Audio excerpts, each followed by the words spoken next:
Selanjutnya, anak-anakku yang berbahagia,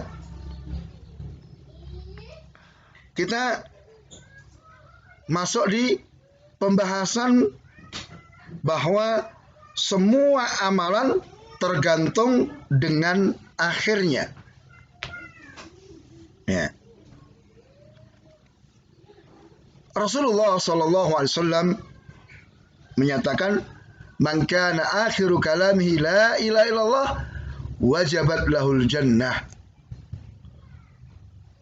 Barang siapa yang akhir ucapannya la ilaha illallah, maka wajib masuk surga. Nah, ya, ini juga sesuai dengan hadis yang lain, di mana Rasulullah SAW mengabarkan kepada kita bahwa ada salah seorang di antara kalian, inna ahadakum la ya'malu bi amali ahli jannati hatta ma yakunu bainahu wa baina ila dhira' fasbiqu ahli kitab fa ya'malu bi amali ahli nar fayadkhuluha. Ada salah seorang di antara kalian itu mengerjakan amalan-amalan penduduk surga, berarti amal-amal soleh, amal-amal kebaikan, sampai jarak dia dengan surga itu tinggal 1 jengkal. Artinya hidup dia di dunia itu tinggal sebentar lagi. Tapi ternyata di akhir kehidupannya itu dia mengerjakan amalan penduduk neraka, sehingga dengan itu dia masuk ke neraka. Ya, jadi ketika ditakdirkan sebagai penduduk neraka. Sebaliknya, wa inna ahadakum la ya'malu bi amali ahli nar. Ada salah seorang di antara kalian yang mengerjakan amalan-amalan penduduk neraka, maksiat, dosa, bahkan kesyirikan, kekufuran, hatta ma yakunu bainahu wa baina ila dhira', sampai jarak dia dengan neraka tinggal 1 jengkal. Kehidupan di dunia tinggal sebentar sekali. Tetapi apa? Dia adalah penduduk surga. Maka di saat-saat akhir kehidupannya di dunia itu, fayamalu bi amalil ahlil jannati fayadkhuluha. Dia mengerjakan amalan penduduk surga, dengan itu dia masuk surga. Maka ini semua amalan tergantung dengan akhirnya. Kita akan menutup kehidupan dunia ini dengan apa? Maka di sini wajib bagi kita untuk istiqamah.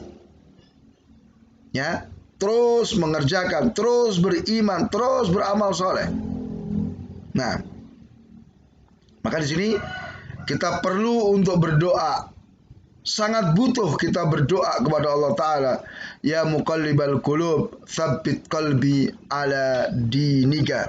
Wahai yang membolak-balikkan hati, kokohkan hatiku di atas agamamu.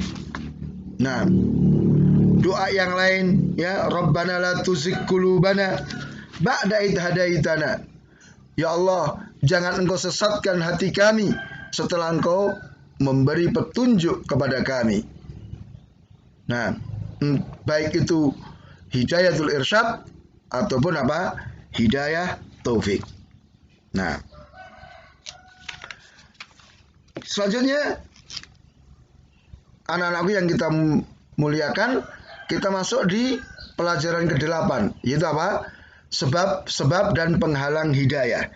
Jadi hidayah itu ada perkara-perkara yang mendatangkannya. Demikian pula ada perkara yang menghalangi seseorang dari mendapatkan hidayah, baik hidayatul irsyad ataupun hidayah taufik. Ya, maka di sini sebab-sebab hidayah yang pertama adalah doa. Ya, tadi hidayah itu di tangan Allah. Khususnya hidayatul taufik itu di tangan Allah. Maka kita berdoa meminta kepada Allah hidayah. Ya, Allah katakan dalam riwayat Muslim, ya ibadi kullukum dhal illa man hadaitu fastahduni ahdikum. Wahai hamba-hambaku, kalian semua itu dalam kondisi sesat, kecuali orang yang aku beri petunjuk. Maka mintalah petunjuk kepadaku, aku akan beri petunjuk kepada kalian. Maka perbanyak doa. Ya, perbanyak doa. Allahumma inni as'alukal huda. Ya Allah, aku minta kepada petunjuk, wattuqa, ketakwaan, wal afaf, ya, keselamatan, ya, wal ghina, dan kecukupan. Itu adalah doanya. Dan yang kedua adalah ilmu syar'i, ya. Jadi ilmu syariat itu menerangi jalan seorang muslim sehingga dia bisa berjalan di atas petunjuk dari Allah Ta'ala. Maka ilmu ini merupakan sebab, ya, seorang hamba mengagungkan dan takut kepada Allah. Innama yakhshallah min ibadil ulama. Hanyalah orang yang takut kepada Allah itu adalah para ulama, yaitu orang-orang yang berilmu. Sebab yang ketiga adalah teman yang baik. Jadi teman itu memiliki pengaruh yang sangat besar. Ya, jadi teman yang baik itu akan mengajari saudaranya ketika dia belum mengerti, mengingatkan ketika lupa, membantu untuk melaksanakan kebaikan-kebaikan. Sehingga Rasulullah memberikan gambaran teman yang baik itu seperti penjual minyak wangi.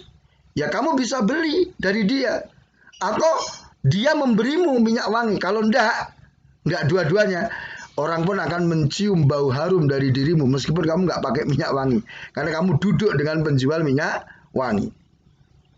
Nah, adapun teman yang jelek ini seperti tukang pandai besi, ya, bisa membakar dirimu atau minimal kamu akan bau asap. Nah, maka hati-hati dalam memilih teman. Selanjutnya, penghalang-penghalang hidayah, ya, perkara yang menghalangi orang untuk mendapatkan hidayah. Yang pertama setan. Ya, memang setan itu seperti itu. Ya. Jadi setan itu senantiasa menghalangi dan menyesatkan manusia dari jalan Allah Ta'ala. Maka kita wajib meminta perlindungan kepada Allah dari setan dan tipu dayanya. Kemudian sebab yang kedua, fanatik terhadap kebatilan. Jadi banyak orang sebetulnya sudah tahu yang benar itu ini, yang salah itu. Ya, dia ngerti petunjuk, dia ngerti jalan kebenaran, tapi mereka menolak kebenaran karena apa? Fanatik. Ya, sebagaimana orang-orang musyrikin. Ya, ketika dikatakan ayo kita berpegang dengan Al-Quran wa Sunnah, mereka katakan cukup bagi kami apa yang ditinggalkan oleh nenek moyang kami.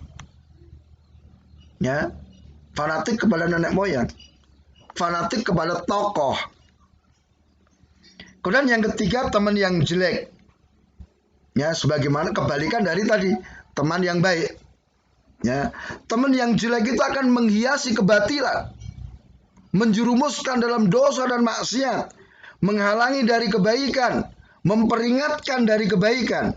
Ya, bahkan teman yang jelek bisa mengantarkan ke neraka, seperti yang dialami oleh Abu Thalib karena dia berkawan dengan, ya, Abdullah bin Abi Umayyah dan Abu Jahal.